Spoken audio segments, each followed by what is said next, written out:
নবী রাহমাতুল লিল আলামিন বলছেন, বান্দা যখন সিজদায় যায় কপালটা তার মাটিতে লাগে না, রহমানের দরবারে গিয়ে লাগে।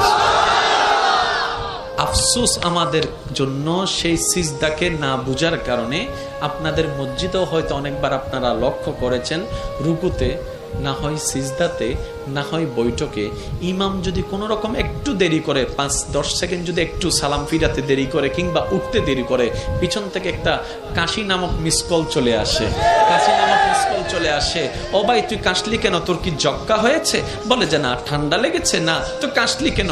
বলে যে হুজুরকে একটু সিগন্যাল দিলাম। কিসের সিগন্যাল? বলে যে আমার 3 তাসবিহ শেষ হয়েছে। হুজুর আপনারটা শেষ হলে আপনি এবার তুলতে পারেন, আপনি এবার মাথাটা তুলতে পারেন, আপনি এবার মাথাটা তুলতে পারেন। হুজুর আমার তাশাহুদ শেষ হয়েছে, দরুদ শেষ হয়েছে, আপনার শেষ হলে আপনি এবার সালামটা ফিরাতে পারেন। কিরে ভাই, নামাজ তো মওলার সামনে দাঁড়ানোর একটা সুবর্ণ সুযোগের নাম, নামাজ তো গুনাহ মাফের একটা জারিয়ার নাম, নামাজ তো রবের রহমত পাওয়ার একটা জারিয়ার নাম।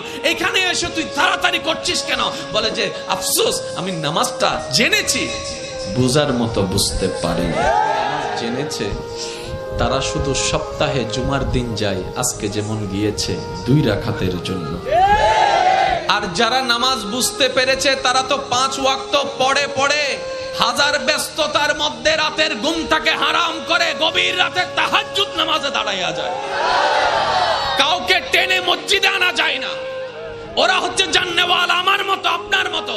আর যারা নামাজকে বুঝতে পেরেছে, নামাজের স্বাদ বুঝতে পেরেছে, নামাজের মজা বুঝতে পেরেছে, রুকুর মজা বুঝতে পেরেছে, সিজদার প্রশান্তি বুঝতে পেরেছে, তাদেরকে টেনে সিজদা থেকে তোলাও যায় না। সেজন্য এখন আপনারাই সিদ্ধান্ত নেন, কি জানার তলে থেকে ঝগড়া করবেন নাকি বুঝার তলে থেকে মওলার সাথে প্রেম করবেন। আপনাদের ব্যাপার, এটা আপনাদের ব্যাপার, আপনাদের ব্যাপার, যার যার ব্যাপার। সব একটা কথা বলি, আল্লাহ আমাদেরকে দুনিয়াতে যতটুকু বিষয় দান করেছেন অর্ধেক হায়াত শেষ।